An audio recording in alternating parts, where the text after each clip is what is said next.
I was standing in the parking lot of St. Michael's Hospital when I saw them. My daughter Rebecca was walking toward me from the employee entrance, still in her navy blue scrubs, her hair pulled back in that same messy bun she always wore after a 12-hour shift. Beside her was my granddaughter Ava, clutching a small backpack and a stuffed rabbit I'd given her for her 8th birthday. But it was the look on Rebecca's face that made my chest tighten, the kind of exhaustion that has nothing to do with physical tiredness and everything to do with the soul being ground down. "Dad," she said quietly when she reached me. Her voice cracked on that single word. I looked down at Ava. The little girl's eyes were red and puffy. She'd been crying. "Rebecca, what's going on? Why did you call me to come here?" I asked, though something in my gut already knew the answer wouldn't be good. She glanced down at Ava, then back at me. "Can we go to your place?" I can't go home right now." "Of course," I said immediately. "But talk to me. What happened?" Rebecca's jaw tightened. James happened. Well, James and Vivienne. Vivienne, my daughter's husband's new wife. Or rather, his second wife. Since he'd divorced Rebecca 2 years ago, after 15 years of marriage. The divorce had been ugly, but they'd worked out a custody arrangement. Ava spent weekdays with Rebecca and weekends with James. Until now, apparently. "What did they do?" I asked, keeping my voice calm for Ava's sake. "They're saying I'm an unfit mother," Rebecca said, her voice barely above a whisper. "James served me with papers this morning. He's filing for full custody. Vivienne convinced him that because I work night shifts at the hospital, I can't provide a stable environment for Ava." I felt my blood pressure spike. That's absurd. The papers say that a night shift nurse with irregular hours can't give Ava the structure she needs. That Vivienne, as a marketing director who works from home, can provide better care. Rebecca's voice was shaking now. "James showed up at my apartment an hour ago with his lawyer. He said Ava would be staying with them until the court hearing. He said I could have supervised visits. He can't just take her," I said. "His lawyer said he could, because of the emergency petition. Something about my work schedule constituting neglect." A tear rolled down Rebecca's cheek. "Dad, I'm a damn good mother. I've rearranged my entire life around Ava's needs. I work nights so I can be there when she gets home from school. I've never missed a parent-teacher conference, a soccer game, nothing." I looked down at Ava again. "Sweetheart, why don't you go sit in Grandpa's car? It's the blue one right there. I need to talk to your mom for just a minute." Ava nodded silently and walked toward my car, dragging her feet. When she was out of earshot, I turned back to Rebecca. "Tell me everything." She took a shaky breath. "James has changed since he married Vivienne. She comes from money, you know, old Toronto money. Her family looks down on anyone who works with their hands or wears a uniform. She's made comments before about my job being beneath what Ava should aspire to. Last month, she told Ava that nurses are just people who couldn't become real doctors." My hands clenched into fists. I'd spent 40 years as a union electrician before I retired. I knew exactly what it felt like to be dismissed because of what you did for a living. "James used to defend me," Rebecca continued. "But lately, he just goes along with whatever Vivienne says.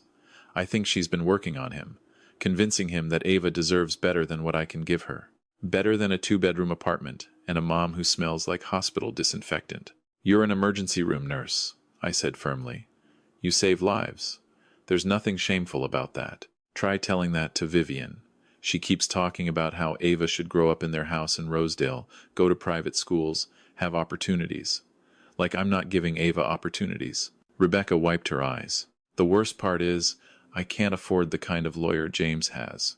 Vivienne's family connected him with some fancy firm downtown. I looked them up. They charge $800 an hour." I put my hand on my daughter's shoulder. "Don't worry about the lawyer." "Dad, I can't ask you to." "You're not asking. I'm telling you. We're going to fight this, and we're going to win." Rebecca looked at me with those same eyes she'd had as a little girl when she'd scraped her knee or had a nightmare. Trusting, hoping I could fix things. "Let's get Ava settled at my place," I said. "Then we'll figure out our next move." The drive to my house in East York was quiet. Ava fell asleep in the back seat, exhausted from crying.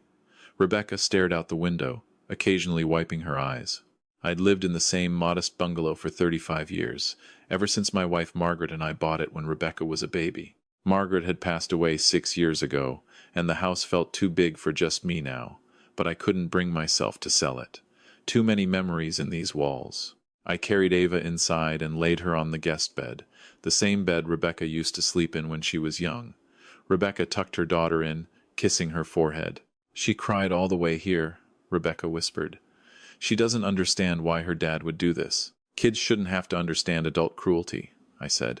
We went to the kitchen. I made tea while Rebecca sat at the table, her shoulders slumped in defeat. I don't know how to fight someone like Vivienne, she said. She's got money, connections, a perfect life. On paper, she and James look like the ideal family. And me? I'm a single mom working nights, living paycheck to paycheck, driving a 12-year-old Honda. You're also a woman who graduated top of her nursing class, I reminded her, who worked through the worst of the pandemic, putting herself at risk to save strangers, who's raised a smart, kind, compassionate daughter despite everything life threw at you. Rebecca gave me a weak smile. Thanks, Dad. But I don't think the court's going to care about any of that. They'll see Vivian's house and her income and her stability, and they'll think that's what's best for Ava. I set the tea in front of her and sat down. Tomorrow morning, I want you to call Martin Chen. Who's Martin Chen? The best family lawyer in Toronto, I said. Tell him I sent you. He'll take your case. Rebecca shook her head. Dad, I already told you. I can't afford. And I already told you not to worry about it. Dad, lawyers like that cost a fortune. I know you have your pension, but, Rebecca, I looked her in the eye. Trust me. Make the call. She studied my face for a long moment, then nodded slowly. Okay, I'll call him tomorrow. Good. Now get some rest. You've been up for almost 24 hours. I can't sleep, she said. Every time I close my eyes, I see Ava's face when James took her. She was so scared. She's safe now. That's what matters. Rebecca finished her tea and eventually went to lie down in my room while I took the couch. But I didn't sleep either. I spent the night thinking about my daughter and granddaughter, and about a man named James who'd let a woman with money and status convince him to abandon his principles. I thought about Vivienne too.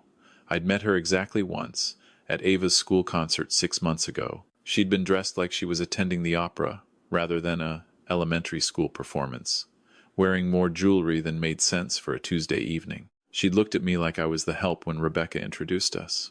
So you're the electrician, she'd said, in a tone that made it sound like an insult. Retired electrician, I'd corrected her. 40 years with Local 353. How quaint, she'd replied, then turned away to talk to someone else. I'd let it go at the time. But I remembered. The next morning, I made breakfast while Rebecca called Martin Chen's office. I could hear her on the phone in the other room, explaining her situation to what sounded like a receptionist. I understand he's very busy, Rebecca was saying. But my father, Douglas Whitmore, said I should call. He said Mr. Chen would.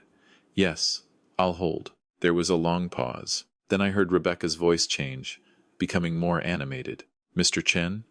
Yes, thank you for taking my call. Yes, he's my father. I didn't know you. Oh, I see. That's very generous of you. Tomorrow at 10? Yes, I can make that work.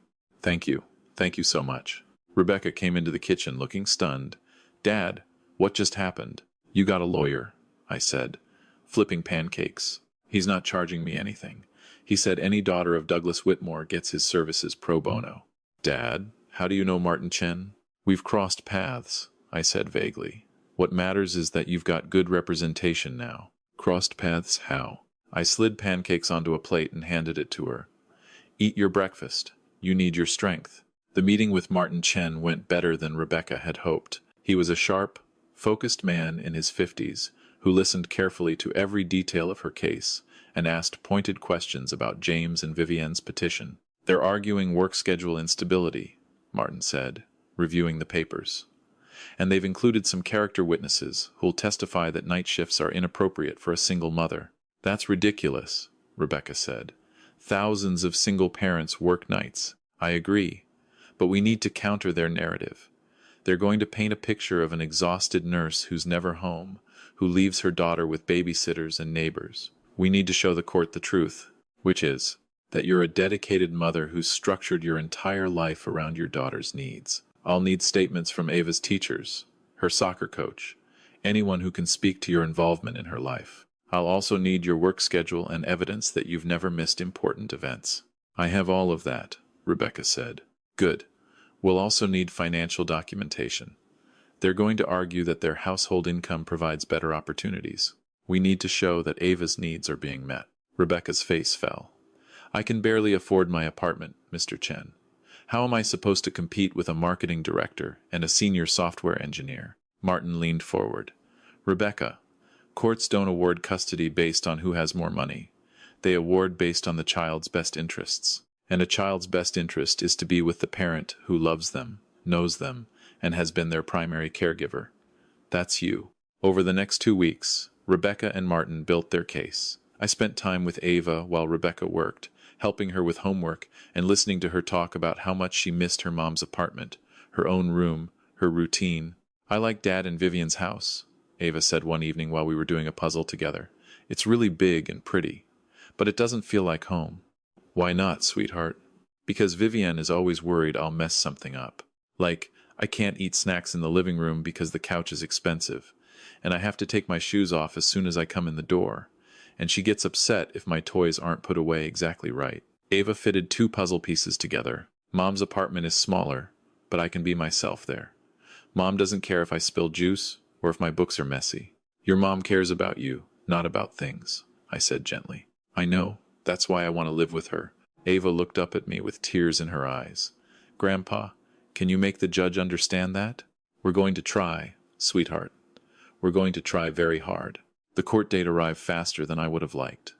Rebecca had the day off, and we drove downtown together, Ava staying with a trusted neighbor who'd agreed to provide a statement for our case. James and Vivian were already there when we arrived, sitting with their lawyer in the hallway outside the courtroom. Vivian looked like she was dressed for a board meeting, all sharp edges and expensive fabric. James looked uncomfortable in his suit, avoiding eye contact with Rebecca. Their lawyer, a stern woman named Patricia Holbrook, approached Martin. Counselor, I assume you've advised your client that this hearing is really just a formality. The evidence clearly shows that our clients can provide a more stable environment. Martin smiled pleasantly. I've advised my client that the evidence shows she's been an exemplary mother for 8 years, and the court will recognize that. Patricia's smile was cold.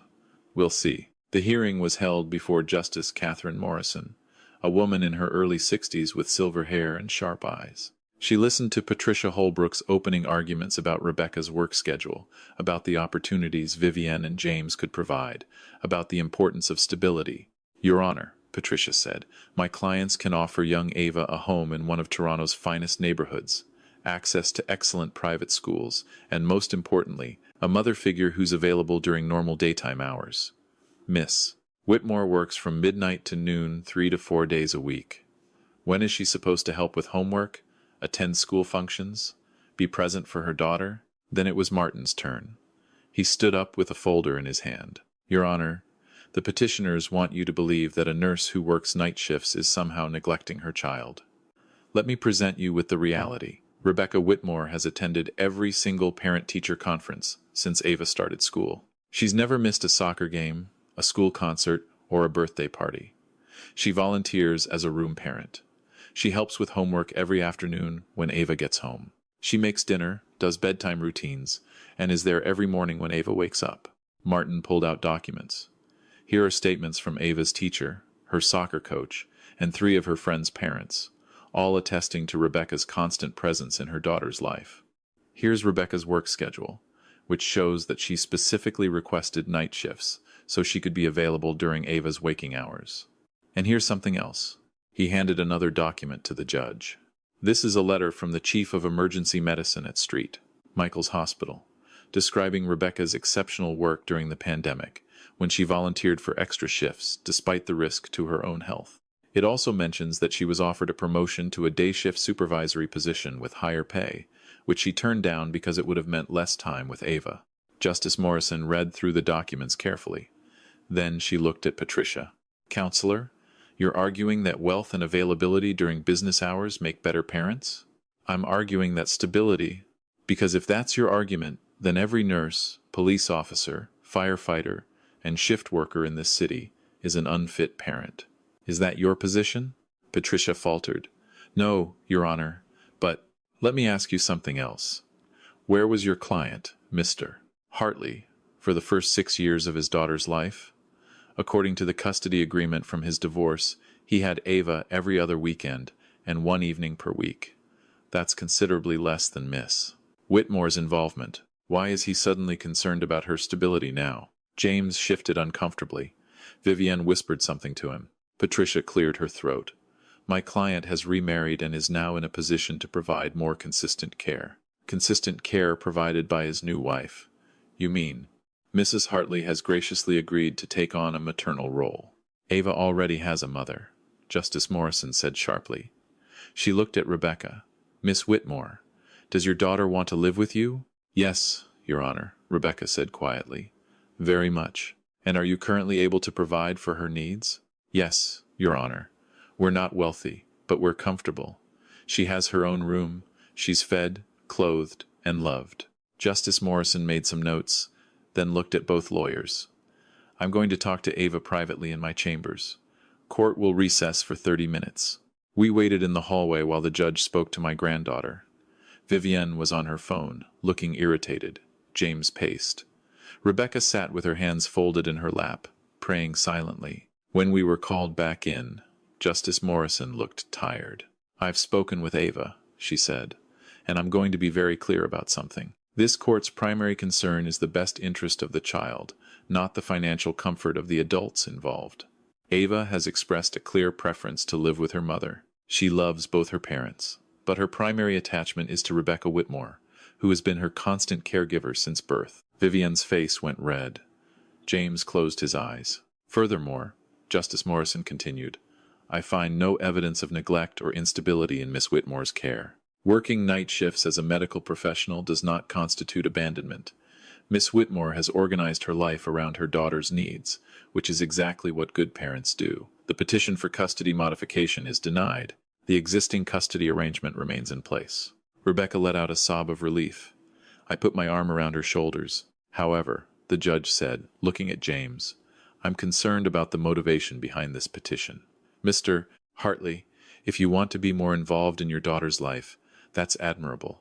But you don't achieve that by trying to remove her from a loving, stable home. Work with your ex-wife to find more time with Ava. Don't weaponize the court system because your new wife has opinions about nursing as a profession. James had the decency to look ashamed. Vivienne, however, looked furious. Outside the courthouse, Rebecca hugged me tightly. Thank you, Dad. Thank you for believing in me, for getting me Martin, for everything. You didn't need me to win that case, I said. You're a good mother. That speaks for itself. But the lawyer was necessary because James hired a shark. But the outcome was never in doubt. Not really. We picked up Ava from the neighbor's house.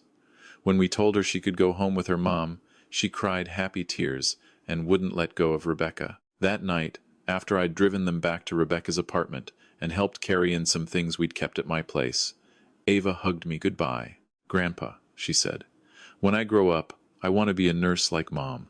Is that okay? Sweetheart, I said, kneeling down to her level. That's more than okay. That's wonderful. Your mom helps people every single day.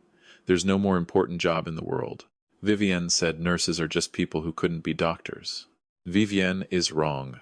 Nurses are people who choose to be on the front lines of caring for others. They're the ones who hold your hand when you're scared, who stay with you through the long nights, who remember your name and your story. Doctors diagnose, nurses heal. Don't ever let anyone tell you it's not enough. Ava smiled and hugged me tighter. After they went inside, I sat in my car for a moment before driving away. I thought about calling it a day, heading home to my quiet house. But there was one more thing I needed to do. I drove to a coffee shop in Yorkville, one of those expensive places where a cappuccino costs $8.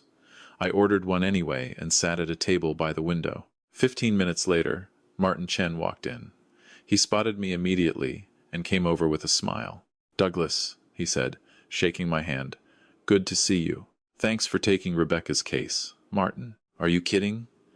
After what you did for my daughter, I owe you everything. He sat down across from me. How is Rebecca doing? Better now. She's got her daughter back where she belongs. Martin shook his head. That Vivienne woman is a piece of work.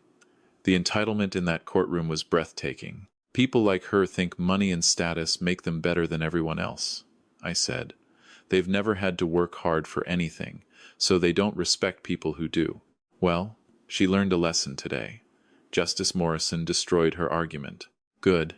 I took a sip of my overpriced coffee.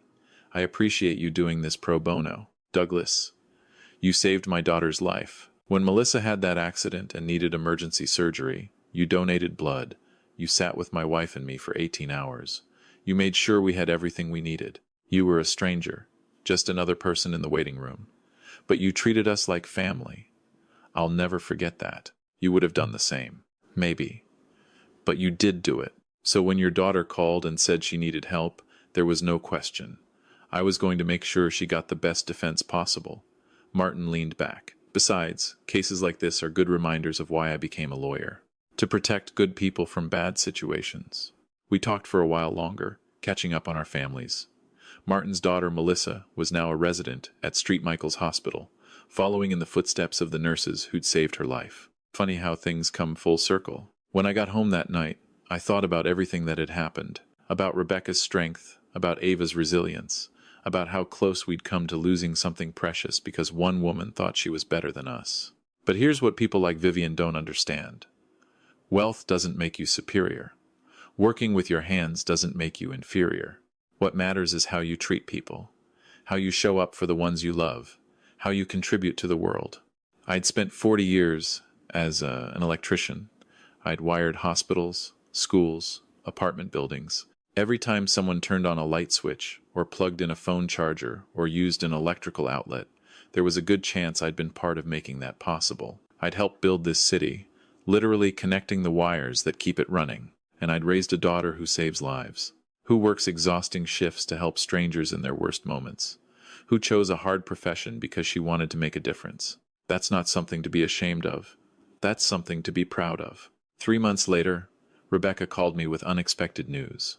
Dad, you're not going to believe this, she said. James is getting divorced. Again. From Vivian? Apparently she's been having an affair with her business partner for the past year. James found out and kicked her out. He called me yesterday to apologize for everything. He said Vivian had been manipulating him, convincing him I was a bad mother so she could play happy family with Ava. How do you feel about that? Honestly, I feel bad for him. He got caught up with someone who saw Ava as an accessory, not a person, but I'm glad he finally saw the truth. Is he going to be more involved with Ava now? We're working on it. He wants to do better. We'll see if he follows through. I hoped for Ava's sake that he would.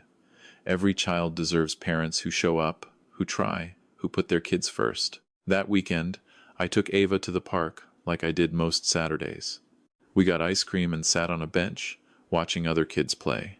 Grandpa, Ava said, licking chocolate ice cream off her cone. Can I ask you something? Always. Why did Vivienne not like Mom's job? I thought carefully about how to answer. Some people think certain jobs are more important than others. They think if you wear a suit to work, you're better than someone who wears a uniform. But that's not true. Why do they think that? Because they've never had to struggle. They've never had to work hard for what they have. So they don't understand the dignity in honest work. I looked at my granddaughter. Your mom is a hero. Ava. She helps people when they're at their most vulnerable. She comforts them when they're scared. She saves lives. That's not a job to be ashamed of. That's a calling to be proud of. I'm proud of her, Ava said. Good. Don't ever let anyone make you feel like helping people is less important than making money. Because at the end of your life, nobody remembers how much you earned. They remember how you made them feel. They remember if you were kind, if you were there when they needed you, if you made a difference. Ava finished her ice cream and leaned against my shoulder. I love you, Grandpa. I love you too, sweetheart. As I sat there with my granddaughter, I thought about the lessons we pass down through generations.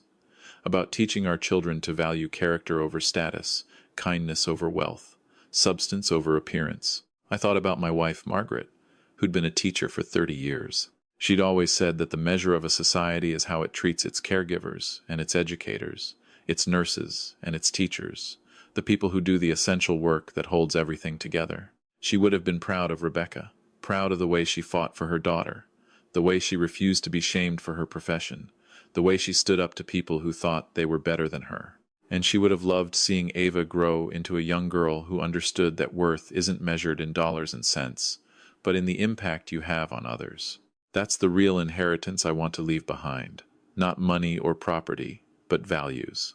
The understanding that every honest job has dignity, that helping others is the highest calling, that you judge people by their character, not their bank account. Because at the end of the day, we're all just trying to make our way in this world.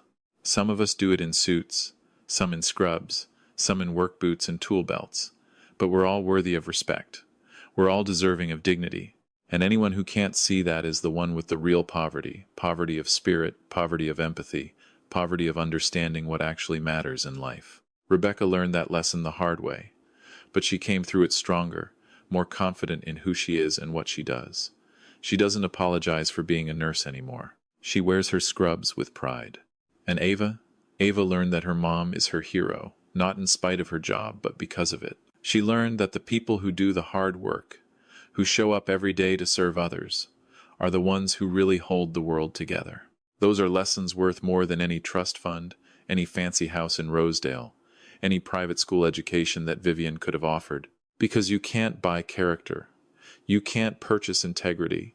You can't inherit compassion. Those things have to be taught, modeled, lived, and that's exactly what we're doing one day, one lesson, one moment at a time.